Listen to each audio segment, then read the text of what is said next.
Di tengah berbagai ketidakpastian saat ini, banyak hal yang menjadi pertimbangan masyarakat. Apakah tetap memilih investasi atau justru menabung nih untuk mengamankan diri? Lantas dengan kondisi saat ini, instrumen investasi apa sih yang masih bisa diandalkan? Emas susah, saham gak jelas, rupiah loyo, simpan duit di mana ya?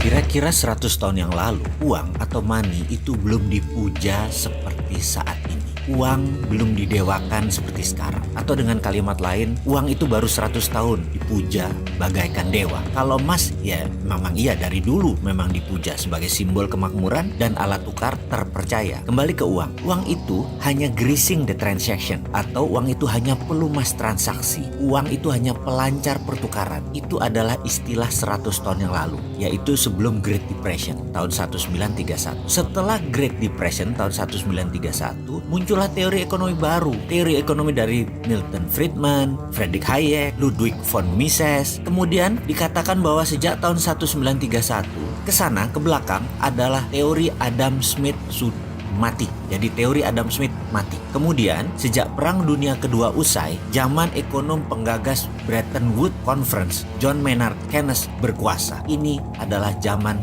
Keynesian. Dalam zaman Keynesian, kata inflasi dan central bank adalah kuncinya. Uang menjadi harta sejajar emas. Walau faktanya pada kertas tertulis angka 50.000 dan lembaran 100.000, nilai kertasnya sama, nilai intrinsiknya sama. Tapi kok beda ya untuk ditransaksikannya? Itulah arti uang sekarang. Memiliki uang menjadi Tuhan tersendiri. Uang menjadi dipuja, uang bahkan disembah. Namun ada fakta baru. Di tahun 2008 ketika subprime mortgage terjadi, hancurlah bank, hancurlah raja uang, mitranya Federal Reserve. Maka dengan lantang kita seharusnya berani mengatakan Keynesian is dead atau Keynesian sudah mati. Teori Keynesian usang.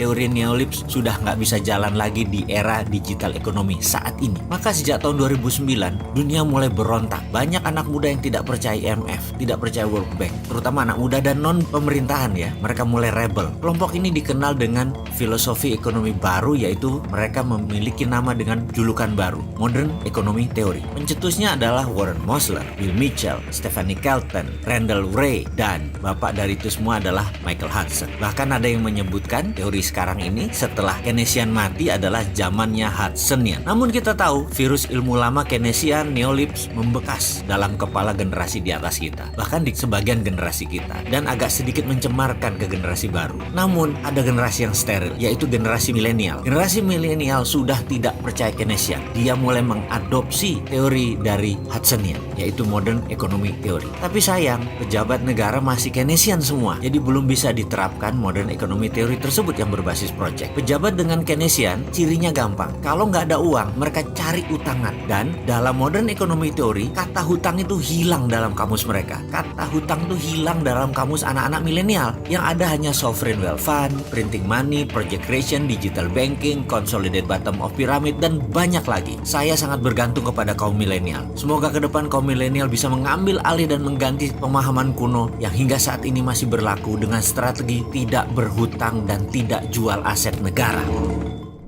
Kita semua mendengar informasi yang sama dalam beberapa minggu ini di seluruh dunia bahwa harga bahan pangan naik, barang langka tidak ada pemasoknya, harga energi naik, dan melemahnya banyak mata uang dunia. Kita membahas yang paling terakhir, mata uang banyak negara dunia kehilangan nilainya alias melemah yang terhitung sejak awal tahun 2022. Kita melihat yen Jepang yang melemah 18% terhadap US dollar terhitung sejak awal tahun, yang mana hal ini merupakan perlemahan yen terburuk dalam 27 tahun terakhir. Saat ini, 1 dolar sama dengan 136 yen. Dibandingkan dengan ketika Rusia menginvasi Ukraina, 1 dolar sama dengan 115 yen.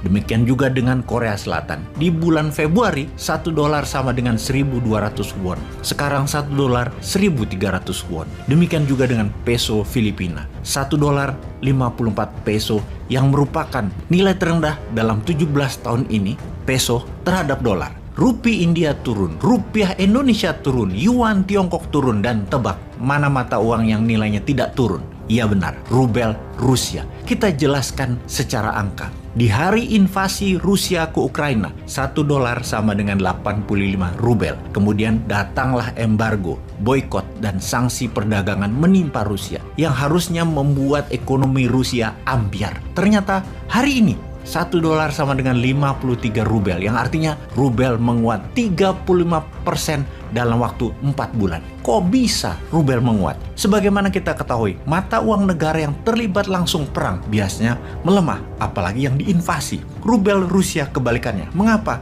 Bagaimana bisa terjadi? Harusnya sanksi ekonomi akan membuat rubel tak ada nilainya lagi. Mungkin tinggal separuh seharusnya. Sebuah fakta data, setiap tahun pertumbuhan jumlah Bitcoin meningkat sekitar 2%-an dari jumlah yang beredar saat ini, atau sekitar 300.000 sampai 350.000-an Bitcoin baru. Diperkirakan sekarang sudah mendekati angka 18,9 juta dari target yang beredar 21 juta. Alias kalau dihitung sederhana, di tahun 2030, 100% Bitcoin sudah stop, tidak ditambang lagi. Kalau hal ini bisa tercapai dan benar, tidak ada lagi penambahan Bitcoin beredar, Bitcoin bisa jadi game changing ekonomi dunia.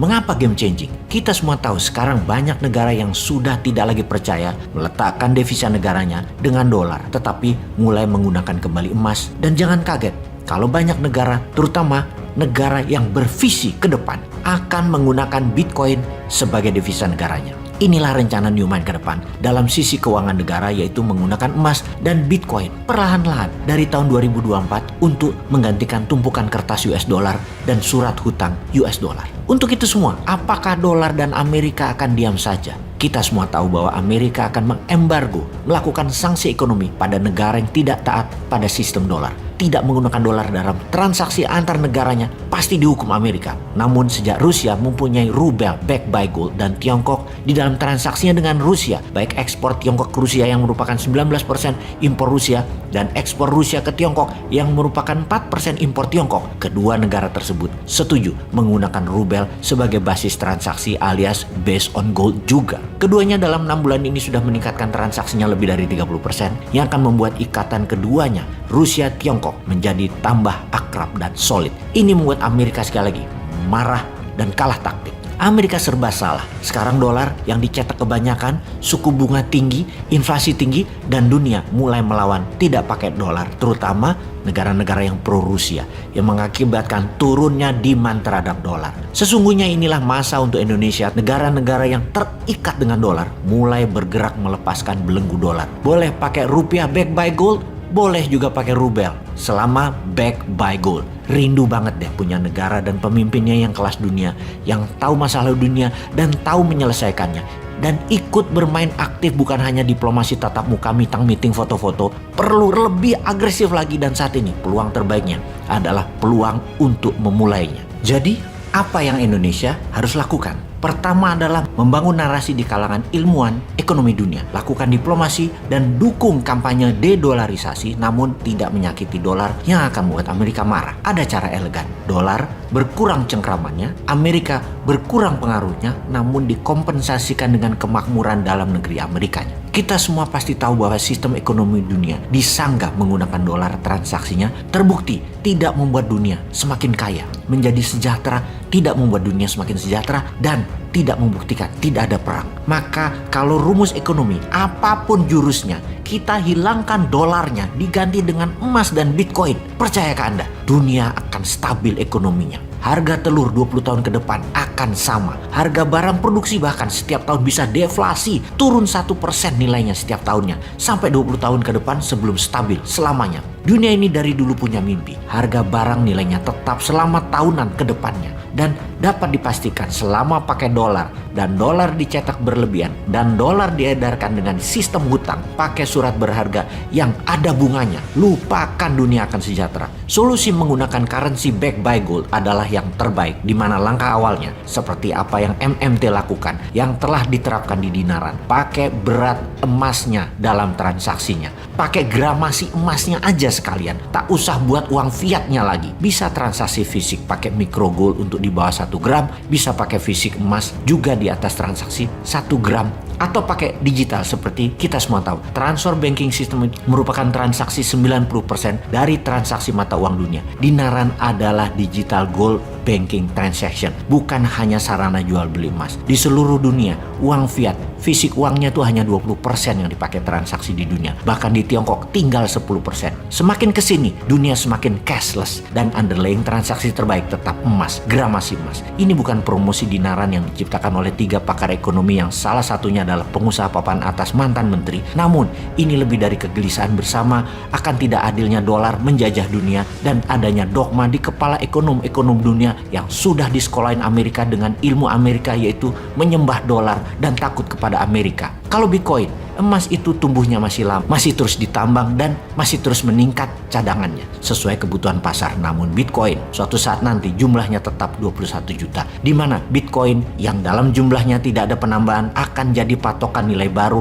yang selalu stabil, penyeimbang, penambah jumlah emas. Karena itu gold backed by Bitcoin adalah misi dunia setelah tahun 2045. Setelah di tahun 2045, Indonesia emas adalah menggunakan 60% transaksi dunia menggunakan emas. Dan di tahun 2070, 100% transaksi di dunia menggunakan emas, di mana harga emas disanggah oleh Bitcoin. Kalau saat ini ada 120 triliun dolar uang beredar, jumlah emas hanya 100.000 ton emas atau senilai 10 triliun dolar saja. Maka emas dunia cadangannya harus meningkat ke 1 juta ton dan 21 juta Bitcoin senilai 1 triliun dolar saat ini akan menjadi 10 triliun dolar di tahun 2045 dan akan menjadi 50 juta dolar di tahun 2070. Di mana cadangan 1 juta ton emas di tahun 2070 akan membuat dunia seimbang, balance di antara nilai pasar, jumlah barang produksi, dan emas sebagai alat transaksi. Dan sejak tahun 2070 ke depan, dunia tanpa inflasi, dunia tanpa bunga. Yang jadi pertanyaannya, apakah Indonesia pemimpinnya?